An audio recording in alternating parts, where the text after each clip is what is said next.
When I first arrived in Korea in 1995, the Gwangju massacre was on a lot of Koreans' minds. The Gwangju massacre, otherwise known as the Gwangju uprising, was an event that occurred in the southern part of Korea in 1980. And it was an uprising, a democratic protest by students as well as taxi drivers, professors, people from all walks of life who were tired of living under a very repressive Korean regime that was also supported by the American government. And during the Gwangju massacre, which happened in May 1980, about 2,000 people were killed by the Korean military. And it was an event that was a real watershed in Korean politics. Not immediately, but 10 years later, Korea started moving toward democracy. By 1995, two of the presidents in Korea who had been associated with the Gwangju massacre, they were former presidents, and they were put on trial starting in 1995 for those atrocities. And that's why it was such a big topic for my students and in Korea in 1995 to finally see some justice happening for the former presidents in power. It was a big moment for Korea. I lived in Korea for 12 years, and by 2007, when I left, Korea had changed a lot even from when I was there in 1995. They'd hosted the World Cup. They were economically much more advanced, and the infrastructure had by now surpassed the West. I really loved my time in Korea. I fell in love with the country. I traveled around it a lot. I studied the language, and I loved teaching my students at Yonsei University, where I was there for about 8 years. So when I left, I knew that I always would want to write again about the place. And so with this novel, I knew that I wanted to place most of it in Korea. And later, I came up with the idea of two sisters, one an adopted Korean, one a more not very adventurous American girl who's kind of stuck in her life and is also has been jealous of her adopted sister.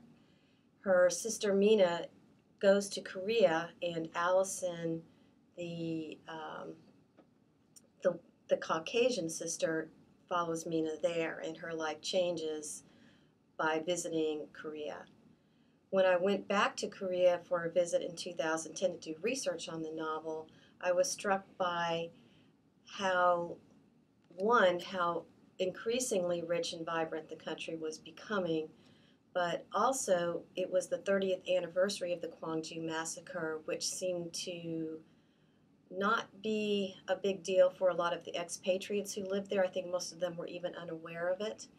So it was very interesting to me because I often saw the expats living there to, one, not be afraid of the police and authority, where even in 1995, Koreans were still afraid of those in power because they'd only had about 5 years of a transition toward a democratic society.